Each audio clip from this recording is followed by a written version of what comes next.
Alright, well, this is one of the ideas I had in the back pocket of, oh, what am I gonna possibly make? So yeah, I just want to give my full perspective, or at least my thoughts and feelings out of like how I feel about Rivals of Aether 2 now that the game has been around for at least a full year, at least officially released, because it's been out longer than that. There was the beta builds if you back the Kickstarter. So yeah, sit back, relax, and you can just throw this on in the background. This is just gonna be me talking, a former top 50 Rivals of Aether 1 player, just throwing his thoughts out there in the ether. See what I did there? But now, instead of just that, I'm also a proud player of Vancouver, British Columbia, Canada. I can fully say that now because I do have a scene out here, and I'm very grateful for that. But yeah, anyways, yeah, let's talk about it. So to start things off, if I were to compare this game from like the betas and when it first launched, bro, like the betas and when the game first launched, dude, that version of the game sucked compared to what we have right now. Holy crap. It is, to me, it feels like, and it looks night and day to me.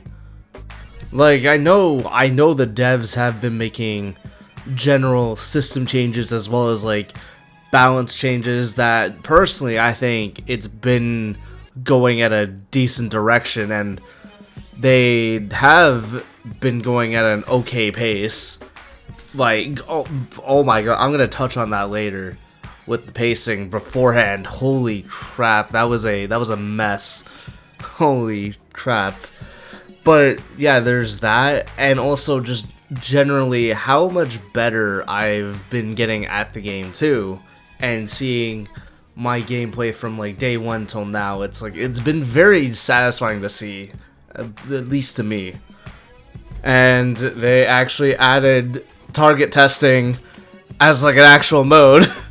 Holy crap. And then they just now, in like one of the most recent updates, they added crew battle mode, something that was on the roadmap for 2025, which honestly should have been, a lot of the features that they're promoting now should have been in from the start. But then I remember back, like with Rivals 1, with like when it was early access and even on release, it's like, man, there wasn't, I mean, no, that's not fair. Like, at least when it full released, it had Abyss mode and Arcade mode and this, that, and the third. But when the game, within the first year, I don't think there was like much to do in Roll 1. I don't know, my memory's hazy on that time, on that time period. I was barely a fan then, but I am a huge fan now with what Aether Studios is doing. But going back to the balancing, I remember where when they would do like the skin bundles update and or a character update, it'd just be like, okay, a balance change here and there, and then 2 weeks later another balance change along with the mid-month patch, which is like, hold on, what? It just ended up being like, yo, there isn't really much significant change going on, and also why not just let the meta develop? It got to the point where the devs themselves have, like, they released like this community polling around like May, and one of the questions was like, yo, like, are the updates way too frequent? Like, yeah, like basically yes or no question from what I remember. And like, yes, they were updating the game way too much, which is insane to think about. And then when they slow down and then things like started to cool down and like everybody was like discovering things, that's just when it started becoming like the game, like my enjoyment of the game started to soar, at least from my POV. On top of the fact that, hey, yo, a lot of the skins that they've been releasing have been incredibly fire. and I'm gonna get to this point, I'm gonna circle back to this point later on, but remember, the skins and any purchases you make in-game are optional. They are optional. And also, this is, to me, this game is like the most, I think, the most consumer-friendly fighting game like out there. At least for plat fighters, because they have gone on record. The Aether Studios has gone on record saying like, "Yo, all the characters from here on out are free, and then all the modes that they're gonna come out with are free." Like, and if you want to support us, buy the skin bundles. Again, it's optional. You don't gotta do that if you don't want to. So I think that's cool. And then there's also a plethora of ways to earn coins and like Aether bucks. And also, whenever these like skin bundles drop, you get like a pass where you can unlock, where you can get the monies and like the currency. And yeah, they'll eventually rotate in the shop. Which, like, again, if you just want to play the game, you can just do that. You don't have to go out of your way to get the skins. Again, I will touch on this later. Now, going back to the balancing, and the frequent updates, yeah, they stopped doing frequent updates. So it's like, but you're at least guaranteed, like, maybe either after a few months, it's like, oh, it's one big, there's gonna be like one huge encompassing change, or within like the next month, it's gonna be like, okay, these certain characters are gonna get hit with something, either a buff or a nerf, which I think is better overall. And sometimes the system changes are nice. Now the characters themselves, the ones that have released within this year, that's another thing too. They've got on record saying like, yo, like, they're gonna go with the pattern of 4 characters a year again, which IMO after 2026 they low-key gotta slow down, but that's neither here or there. We'll see where they're at after a year and after another year. The characters that have dropped were Aether, Olympia, Absa, and newcomer Galvin. Aether, from the jump, he sucked. But they somehow did it. They made him actually a threat in this game, which is awesome. But he should have just started like that. I'm gonna be completely honest. And then when they dropped Olympia, she was the complete opposite. She was undisputed top 1 character in the game. Like, that up throw, that up air was not okay. And low-key, it's still not okay. But then again, they nerfed her recovery, which is like, okay, that's pretty cool. That's fine. Absa, to me, okay, I'm gonna touch on this later. I know I'm like going back and forth, but I will bring this up later for like Absa and Galvin. But personally, I found Absa fun. Granted, her wave dash was underwhelming, but they have since fixed that. But other than that, I did not like how everybody was writing her off like right away, just because she wasn't Olympia top 1 tier broken from the gate. That's a character you gotta let sit for a minute and see what players cook up, cause I think this is literally the same trajectory she had in Rivals 1, where people thought, oh man, this character sucks, and then like one person, it just takes one person to like blow people's minds with said character.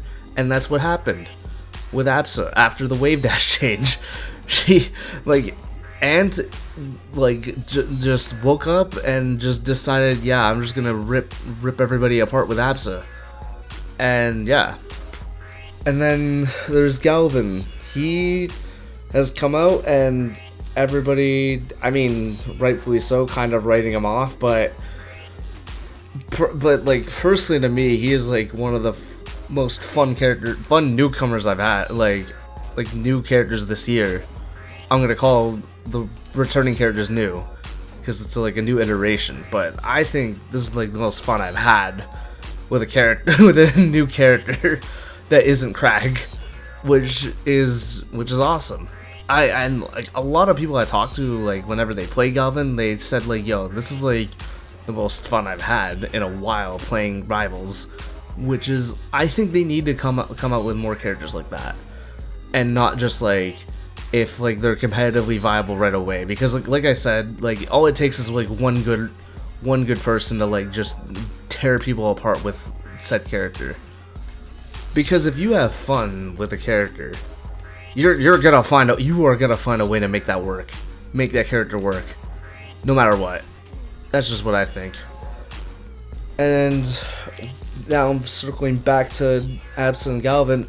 So I'm in the content creator program, and a few, like the 2 times like a character's about to drop, I was like in a tournament with said character dropping, like getting a build, and then basically getting to play them a day early, which I think is awesome. And it's been pretty fun. And that's the thing, like one of the things I enjoy about playing Rivals of Aether 2 is like being in this content creator program. It makes me want to keep getting better at content creation and getting better at the game in general, and being part of the community more. And like community is going to be the next point, spoiler, but yeah, getting to do, and that, I feel like that's scratching the surface of like what being part of the content creation program is. And the fact that the devs are even doing that and acknowledging content creators is great. Like that didn't really happen with Raw 1. So yeah. Speaking of things that didn't really happen for me in Rivals of Aether 1 is I actually have locals. I have locals now for Roa 2. Who would have thought? Who would have thought that, you know, just sacking a little of like what made, or I mean not a little, but a lot of what made Rivals unique to the platform fighter genre, that people would decide to hop in and then go, hey, this game is sick, why don't we just do locals for it? And for that, I am grateful for that. Because goddamn, bro, it is so nice to not interact with the game online and just like be able to just chill with people that love the same thing as you. I feel this is like one of the few instances where I'm like, I really feel welcome in the scene for once. Like in like my 3 years of like just competing in something not Smash. And yeah, no, we have weeklies out here in British Columbia, Canada. If you're either in Prince George in the island or just in the lower mainland, if there's not weeklies, there's at least monthlies. And then and I'm also extra excited because like it was confirmed that Battle of BC 8 is happening. So I'm like, okay, why wouldn't Rivals 2 happen? So I'm extra excited for that. And just having this community, like, in the lower mainland, just motivates me to want to be a better player overall for the scene, just so people from here that's, like, new can go, oh my god, that's, like, somebody from my region? If that's possible? Like, that's what motivates me to, like, want to compete, at the very least, so that there's more people that, like, can experience this sick series, and with amazing devs that doesn't hate their competitive fan base. And on top of that, it makes me motivated to keep wanting to keep streaming and wanting to make videos about this game, because this game just reignited like my competitive fire. But yeah, that's just my quick briefings on what I really enjoy about this game and how much passion it's ignited into me. But I want to talk about the devs a little bit. Like I said before, I think the balancing is going in a decent direction. At least, like, I'm far more optimistic. Holy crap, the frequent patches was kind of scaring me a bit, but okay, we're past that. Sick. Oh, okay, cool. They're doing a lot of general changes that have been overall very positive. That's awesome. And they've been toning down characters that have been going way too crazy, but then also giving love to some other characters. And then I just also think people should just chill on them when it comes to balancing, because they are still a very small team for what they are trying to achieve. But I also want to talk about this real quick. I don't know where this rhetoric came from, where these, like, Aether Studios are just, like, money grabbing whores. Cause, like, over the skin bundles, you know, the thing that's optional, you don't have to buy those. You guys know that, right? And I'm only bringing this up because, like, for the people that try to review the game, that is a thing that people harp on. It's optional. And also, and I'm pretty sure I stated before, like, and many others have stated before, this is, like, one of the most consumer-friendly games out there right now. Why are we harping on this? There are ways to get bucks and coins relatively easily. If I'm repeating myself, I just wanted to make that clear. Keep in mind, you don't have to pay for DLC characters. Like, guys. But, okay. Granted, these skin packs, I get it, are pricey as hell. But then you remember, like, this game, like, even despite raising $1 million for their Kickstarter, and they literally spent some of the money, like, their initial money on the wrong things. Like, granted, they were trying to get like a publisher, right? But it's hard to sell a game with no story mode. So that's where the Kickstarter came in, because they couldn't find a publisher. However, like, after that 1 million, like, that was enough to just put them, like, out of the red. So I get why they charge a lot for the skin bundles, but yeah, like, I get that this can look really, really bad, but at the same time, it is optional to buy those, so you don't have to. You still get a kick-ass plat fighter that is just gonna continuously keep improving with time, and that is literally the same thing that happened with Royal 1. Okay, I know this is, like, one thing. At least I hope it's one thing that they're looking to improve on. I think the onboarding, or at least getting people to get better at the game, or stay motivated at getting better at the game, is pretty subpar at the moment. And I know there's, like, videos out there, whatever, whatnot, or streamers that can help out with this, but it should just be, I feel like it should just be internally in the game at this point. I mean, the excuse was there for Roll 1, but, like, for the sequel, yeah, you know what, if that is, like, a critique that people have towards Aether Studios, this is, like, one of the most valid ones, I feel like for sure. And this is coming from somebody who is, like, who only got better at Rivals of Aether 1, and their onboarding for that game too wasn't that amazing either. Like, the tutorials didn't really cut it for me somehow, but Yeah, no, like, that not everybody's like me, where I only got better out of spite because I hated Smash Ultimate so much, and it's like, this is like the next best thing. So like, but there are plenty of fighting games out there. You can't really ride on that excuse of like, oh, the current Smash game sucks, when people can just go to greener pastures.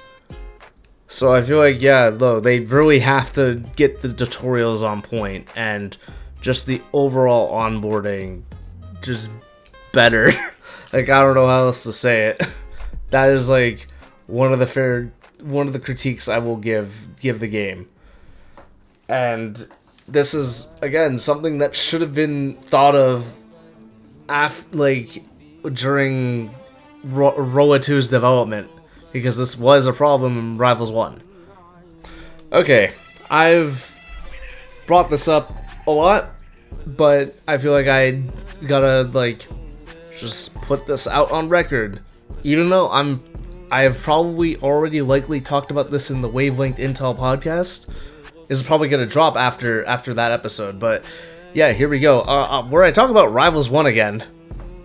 Like, I know probably people are sick of it, but like, dude, imagine like competing like in this super small niche game, right? And then playing it and then like streaming it for like 3 or 4 years, and then to basically almost get like zero return.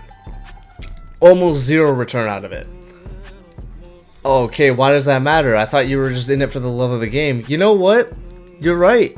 But at the same time, you gotta think, why is it that I'm getting love why am I getting more love when I stream KH2, Final Fantasy X, hell, even Def Jam Fight for New York, then, yeah, no shit, Rivals 2, and then it just goes on and on. The only time before the Hunt 165 where like I basically crack over 12 viewers in Rivals 1 when I'm not doing a bracket run is when I decided to give Framemakers a try, and then I crack 15 viewers, and that's like, oh my god, yo, the community's pulling up to watch me, right? This small streamer, this extremely small streamer at the time, right? Oh, yeah, and then I get message, and then it's like everybody's saying, yo, turn this shit off. This game's ass. Why are you playing this game? Oh my god, why'd you waste your money? Really? Guys, that's the only time you guys pull up? Really? Why? What the Alright, and then skip forward to the Hunt 165, the finale. The finale did that weekly, right? I actually crack 20 viewers. It's like, oh, damn. Oh, it's everybody that's like supported me through Rivals of Aether 2. Okay, moving on from the streaming side of things. Alright, how did locals look like? Oh yeah, there was none, like I said earlier. And then for the people saying, like, oh, if you want Roa 1 brackets to happen, start a local. Or if I want more entrants, just throw money at it. Hey, guess what? The last time a Rivals of Aether 1 bracket happened at BC was this random VSB where top 3 gets money, $100 pot, right? And then only me, Bullet, and Stevie showed up. We basically robbed VSB blind, cause what the hell, bro? That is pathetic. So for anybody saying throw money at a bracket, people will show up, and even at a local level, look yourself in the mirror and then ask, why would I say something so stupid when the other person likely already tried that? Another thing too, like, back to the content shit, I don't know why you guys are allergic to making content. To making literally anything, doing the bare minimum by just hitting the go live button. If you have more fun playing Roa 1 and want more people to experience that, just literally do the barest minimum. Show yourself having fun playing the game. I guarantee you're gonna at least get somebody to go out and try it. But yeah, no, I elaborate more. I will likely elaborate this more in in wavelength intel. If this drops before or after whatever whatnot, you just keep a lookout for that. Now back to stop being sour.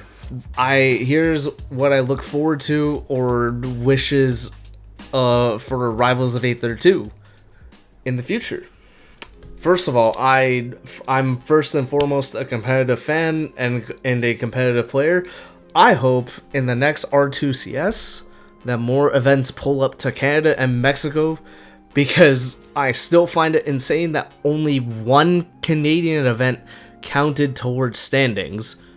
That's still insane to me. And then 0 events in Mexico counted. Still to this day.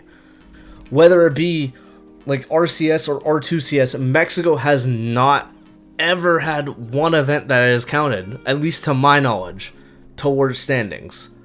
I think that is a crime. Dude, S Factor should have counted.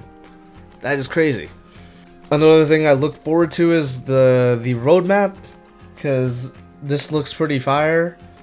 Like we got item modes to look forward to, and we got 4 new characters to look forward to. I am still pulling through for Lorena to be first or second in that lineup. I feel like it would be foolish if she's not at least number 1 or number 2, like, new character of 2026. Literally, I want her out before CEO, if we're back on for CEO. Because, dude, she literally fits the aesthetic for that tournament. Ooh, also, I really want to see this happen, but easier said than done. Like, I want to see us at less Smashy Bro events, and then just lean heavier towards the FGC side of things. Cause, oh boy, I could go on and on about this, but instead of me going on and on about this, and also because this video is probably likely long enough already as it is, click the top right corner and find out why I feel this way. Now, this is something I want to touch on really quick, but I kind of looking forward to like maybe getting more opportunities to do more commentary, because I wasn't expecting to enjoy it as much as I am right now. In fact, I might enjoy it more, like sometimes more so than being a competitor, but that's neither here or there, because I know I'm unrefined, but I think I've had an insane like year, all things considered, considering I'm not traveling to the US. Because not only do I do online comms for Hop On Rivals, but I also like want to do comms like for the monthlies over here in BC if I can. But most of all, like the biggest highlight to me was doing pools for Battle BC 7, and then just like, you gotta think, I started in like February doing comms, right? And then only doing like one regional, and then like doing Hop On weeklies, and then next moment, oh yeah, you're doing pools of Battle BC. Oh yeah, and then after that, that's more online comms, and then oh hey yeah, by the way, you're doing top 8 of Gommel. What? Yeah, no, I just think personally, I think that's an insane run of like a year of comms, or like at least this season. And I never thought it would have happened off of the back of like, oh, somebody saying something wrong, and then like me getting mad about it, and then me wanting to do it, and then like just a new passion in me ignited for wanting to do it. And it's so much fun doing, especially because I enjoy watching the game. I've watched so many tournaments, more so than one. It's nuts. It's crazy. I also think it's cool that I get to meet so many passionate people about the game, and also many talented people at comms, or like people more refined than me, and then I get to like ask, and they're really, really, really supportive, and I'm just forever grateful about that. And I'm looking forward to like seeing them again if it's possible for me to like get those opportunities again. And yeah, no. I also look forward to just streaming Rivals of Aether 2 more and making more videos about Rivals of Aether 2, because I'm still passionate about this game. Unless something insane happens, then yeah, that is my mindset right now. The streaming side of things has been popping off for me. It feels like I'm actually getting like some sort of like a break, like a little bit of a breakthrough on the Twitch side of things. And then on YouTube, as I'm like recording and writing this, like I've at least hit 250 subs. Like, that may not be an achievement for some, but that's an achievement for me, considering I am working a full-time job, trying to compete at some sort of a decent level, trying to work on, like, my commentary, still trying to find my rhythm, and then also just juggling, like, my personal life overall. I don't know, man. I'm just grateful for, like, how much I feel fulfilled by just indulging in this hobby of mine. I don't know how else to describe it. Like, it may be cringe, but if it's wrong to be wrong, if it's wrong to be this cringe and just be happy, then like, man, dude, I'd rather always be wrong.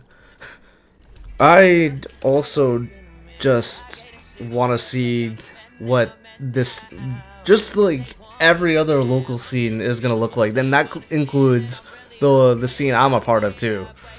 I just want to see what it's gonna look like, because I really feel like even if people do leave and like move on to greener pastures and whatnot, I just feel like overall people are gonna get better, and it's gonna be easier to fast track people into getting better at the game, because there is a community and there are plethora of streamers and videos out there to help people out. So another great upload to offset the video topics I've been on as of late. But yeah, no, I'm just glad to actually being able to enjoy like a competitive game for once. Like, despite some of the tilts during stream and whatnot, at the end of the day, I'm always learning something new, and it's a fun process to me. That's just how I feel about it. But yeah, that's gonna do it. Be sure to follow all the things. Either like and subscribe if you enjoy me and if you enjoyed this video. Also, follow me on Twitter for updates, even though that thing is barren. I really gotta be good about that. Follow my Twitch. I stream on Saturdays, Sunday, and Mondays. I try to shoot for 6 p.m., but I've been going to a lot of events out here in BC, so that's kind of sporadic now. Whatnot. I also stream on YouTube, so that's even more incentive to subscribe to the channel if you want to just like not just keep up with the uploads, but like to just see me even more. Like, I frequently stream more than I upload, clearly. But yeah, also be sure to use code 1Outcast when you purchase the skin bundles, so that you too can get bucks like Milwaukee and you can ball like a Laker in-game. Please, I help you out, you help me out. And also, lastly, be sure to follow the Wavelength Intel podcast. Please do that. Like, it's a platform where me and the homies, me, Tech Knight, Shadow, and Simply Skeptic talk about Rivals 2, but we do branch out in other plat fighters here and there. Be sure to follow the link down below. I have the playlist there, and we're also on Spotify. We are official, so please give us 5 stars. But that's gonna do it for me. Peace.